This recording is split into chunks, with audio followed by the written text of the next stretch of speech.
But now at 314-969-9797 or 866-455-9797. This is Stacy on the Right.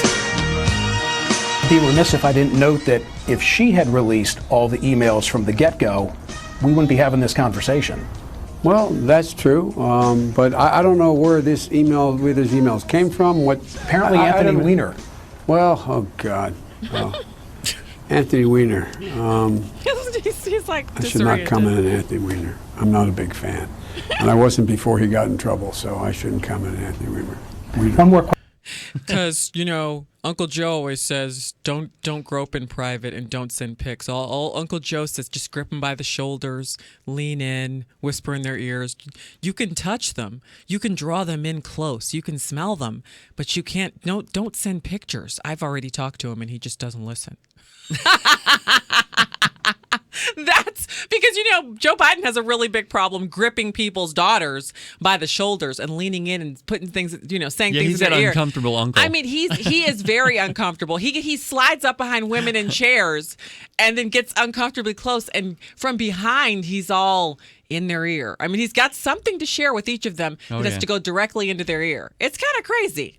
All right, let's go to the phones. Hey, Craig, welcome to Stacy on the Right. Are you there, Stacy? Is this me? Yeah, it's you, Craig. Hey. Okay. Well, I love you. Aw, thanks. I do want to take issue. You just ran down the ballot. Mm-hmm. And I just ran down the ballot this morning, too. Okay. And on the I don't remember what proposition it was. Well, there are two cigarette taxes. So there's the first one. Constitutional Amendment 3.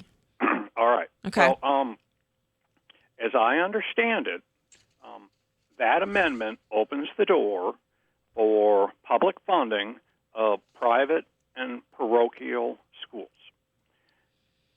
as I read it. No. And, well, okay. Well, tell me, because educate me. I read it. I'm not a big old political junkie like you, so tell me. Well, okay, so no. And so here's the problem. We don't want government in the business of working with the preschoolers. So right now, preschool is regulated, but it's not mandated by the federal government. K through 12 education is, preschool is not. Once you mandate preschool, you're saying to moms who stay home with their kids, moms who know their kids better than anyone else, who are working with their children and maybe they're doing part-time preschool or 2 days a week of a play group. Maybe the mom is homeschooling. I know I didn't call it homeschooling back when my kids were at home, but they were learning their letters and their numbers. They were learning how to read. They were going to a mom's play group, two of them actually.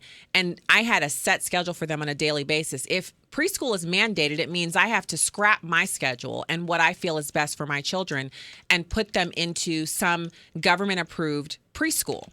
And that takes control away from parents. And the driver behind them wanting to get their hands on the kids younger and younger because they want the homosexual indoctrination to start. The sex ed classes, the books about two kings, Heather Has Two Mommies, all of those books, and now there's so many of them, you can't even list all the titles. These books are introduced to children in preschool because they got to try to catch that gag reflex before it's fully developed because most kids find it disgusting when they see two men or two women kissing. They want to cut that off and stop parents from instilling their values. And remember, a lot of preschools, like a ton of them, are parochial. They're Christian. So they're either going to Catholic preschool or they're going to Christian preschool, and they're learning about Jesus. They're learning about faith. They're learning about the Constitution and the Bill of Rights in very abstract terms.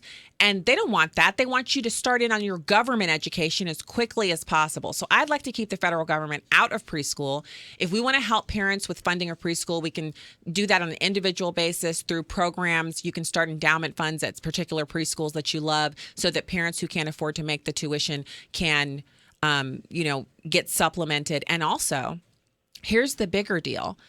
If preschool is already, if these places are too expensive, it's because there aren't enough kids in them. Because the more kids there are, the lower the cost is per kid.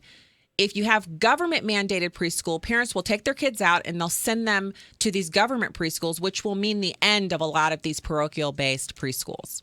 Okay, well, I'm not talking about preschool, Stacy, and I really appreciate you educating me. As I understood it, it opens the door for elementary education and high schools, not just preschools. I read all that stuff about preschools. Where did you see that? Well, I read the ballot.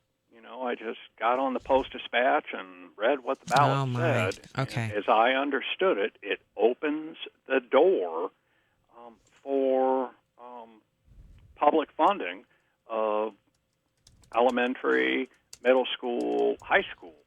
That's the way I read it. But you're not for the second tax, because here's the other problem with this tax. Stacy, I am not about taxes. I know, but I'm saying there are two of them. Gone. So you're fine with the first one, the first one on the ballot, which is by the big ones.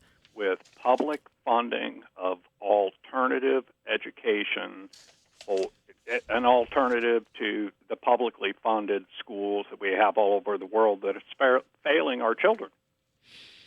The issue is that when we had Representative Kurt Barr on, he explained that ballot measure coming and going, and he said nothing about the possibility of public funding for education. Now, I have it up on the secretaryofstate.mo.gov, and we're talking about the cigarette tax, which is Constitutional Amendment 3.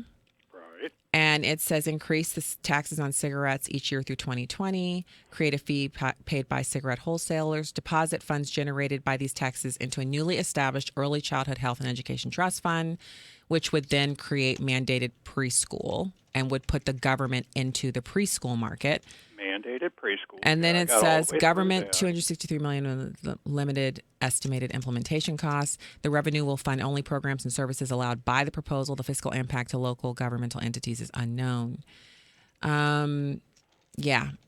So I'm not seeing that, but I will look into. So we have one more Sunday show that we can discuss this again. I will look into this this thing that the Post-Dispatch says that about it opening the funding to parochial schools for K through 12. I mean, you understand the Post-Dispatch does not say that.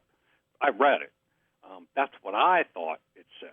And the Post-Dispatch is never going to say anything about well, if they could stop it, they probably would. Funding for parochial and private schools.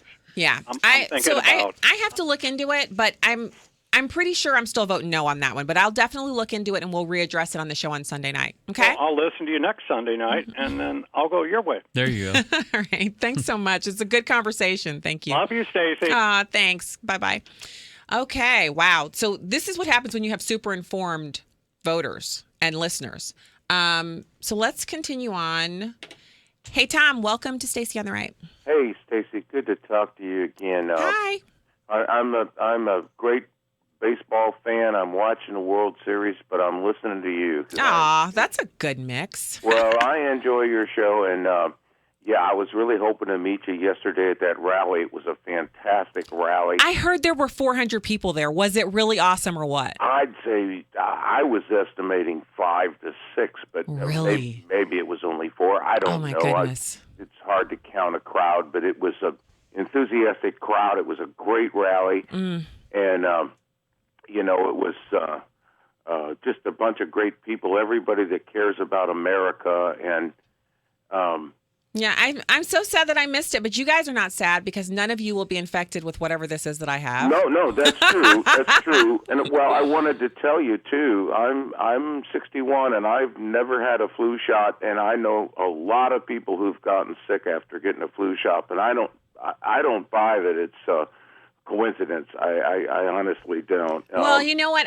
So I didn't have it last year, and I think I didn't have it the year before that, and I didn't get the flu. But then again, this year, I'm there with the kids. They're getting theirs. And the nurse was like, you want yours too? And so I said yes. And then I started feeling bad the next day. I mean, the very next day. And it's gotten progressively worse. So it should be wrapping up because usually, no matter what it is, usually 4 or 5 days, you're coming back to your normal self. But it's ridiculous, isn't it? Yes, it is. And anyway, Stacy, I just wanted to say, as far as this stuff with the email, I can't believe the attitudes of people like my brother. My brother's a trial lawyer. He has his own law firm in Oklahoma City, and he says, "Oh, Tom, the only people that are going to care about that investigation being reopened are the people that already hate Hillary." And I said, "Yeah, but I don't agree with that. I think the independents are really caring about it. How many people are going to willingly vote for a person who is under an active criminal federal felony investigation by the FBI as opposed to a businessman who knows how to get stuff done. I think they're going to overlook what he said because it's not criminal. I think they're going to be much more concerned with the fact that she could actually win the election if they vote for her and then be under indictment and unseated, and then they'd have Tim Kaine. And I don't really think he's that popular. So anyway, I'm up against the break. Thank you so much for going to the rally, and I hope Stacy, next time we'll meet. Good to talk to you. Good to talk to you, too. All right, everybody, the phone lines are slammed. We will come back to the phones when we get back. And, of course, the poll report, which I have this deep dive. You're not going to want to miss that, so stay right there.